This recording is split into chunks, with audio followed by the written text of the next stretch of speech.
Wall Street Journal runs this ad with Asia Wilson and Angel Reese. All right, in this article, it says one of the most hotly contested takes is how to best explain the W's runaway success. Most will agree the WNBA mania can be traced to the superstar rookies who arrived this year. But the reason that the WNBA became the biggest professional sports story of 2024 run deeper than any single player. And I highlighted that because it's trying to say, well, it's not because of Clark. It's long overdue, says NBA league LeBron James, who goes on to note just a few of the WNBA's biggest stars. And then it's talking about, he says, Diana Taurasi, Breanna Stewart, Nafisa Collier, Asia Wilson, whom he calls the head honchos of the league.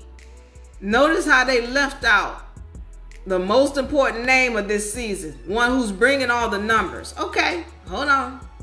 Now, that's one of the parts that really aggravated everybody. But then it goes on down here, it does speak about Clark farther down in this article. It says, as a result, franchise values are surging. While 5 years ago, the average WNBA team was worth about $10 million, Engelbert says. A recent published estimate put the average just under $100 million per team. In the 5 years, she says, I think we have a team worth $500 million.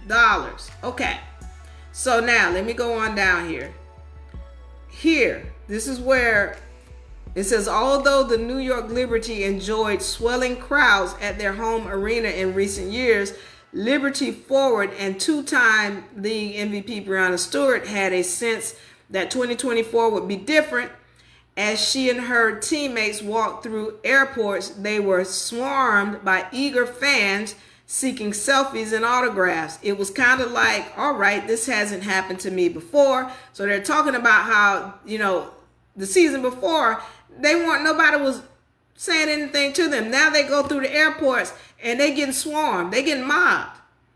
The effect of Clark's jaw-dropping shots from the mid-court logo and her pinpoint passing cannot be overlooked, it says. Before this season, no WNBA player since 2008 had drawn more than 1 million TV viewers. This year, 22 regular season games drew 1 million more. Clark's Fever played in 19 of them. Basically, it's just saying that the games that she played in, it says 22 of them drew more than 1 million players. 19 of them had Clark in it, and the other 2 were probably playoff games where she wasn't. Now, Clark, who averaged more than 19 points a game and set the league single season record for assists, won 66 of 67 votes for the WNBA rookie. Reese got the other vote. All right. I wanted to highlight this because, once again, what I like to do if I read or I hear something and before I speak on it, I'm going to go and read the entire document before I just say something that wasn't said. But a lot of people were upset about this particular article because they felt that Clark should have been named or mentioned more in this article than she was, and that they tried to hide her or not give her the credit for this season and the numbers that she brought. It says, in the glare of 2024 season, though each inspired firestorm, some defenders of Clark directed attacks at Reese, Carter of the Black players, contended they were targeting Clark out of jealousy. Reese says she got a death threat and has been followed to her home. In the glare of 2024 season, though each inspired firestorm, some defenders of Clark directed attacks at Reese, Carter, or other Black players. See, now they're trying to make Caitlin Clark fans out to be, quote, prejudiced. I'm going to say prejudiced. And targeting Carter and Reese, which is not the case. Reese says she got death threats and has been followed. So they're trying to put that on, quote unquote, Clark fans. Clark was indeed one of the receiving end of twice as many flagrant fouls. Okay, so it's pointing out that she received a lot of fouls. but the number of such fouls called in a season can vary widely, and Clark's status isn't an outlier. So it's trying to say, well, that's normal. And that's not the case. Aerial Powers, for example. So it's just the way that they're reporting this. It was very biased. It was very disrespectful. And you can see, again, the agenda here. Goes on to say, let me see if it has anything else. But basically, this whole article was not well written. And it was written in a disrespectful way.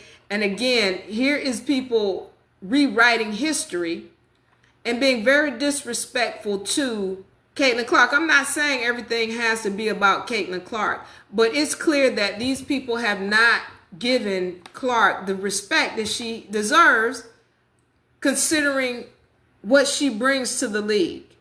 And when you watch Angel Reese's podcast, where she's talking to Shaq, and Shaq says, you guys about to get some millions, and she's like, no, we're not about to get no WNBA?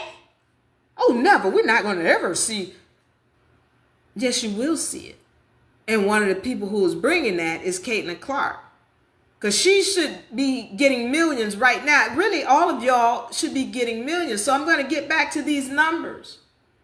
First of all, again, I say to you, the NBA is taking advantage of the WNBA, especially with these media rights deals. They had the money. First of all, the WNBA has been getting millions. And then the WNBA has been getting billions. That $24 billion deal, that included the WNBA. How much was they giving to the WNBA? Some millions. And then they want to make you all think that some kind of way they're still propping up the WNBA when they are taking advantage of the WNBA. Then we turn around here and we see this media rights deal that they redo and get an extra $52 billion because of the WNBA and Caitlin Clark in particular. And then they want to allot $2.2 billion to the WNBA. That's taking advantage.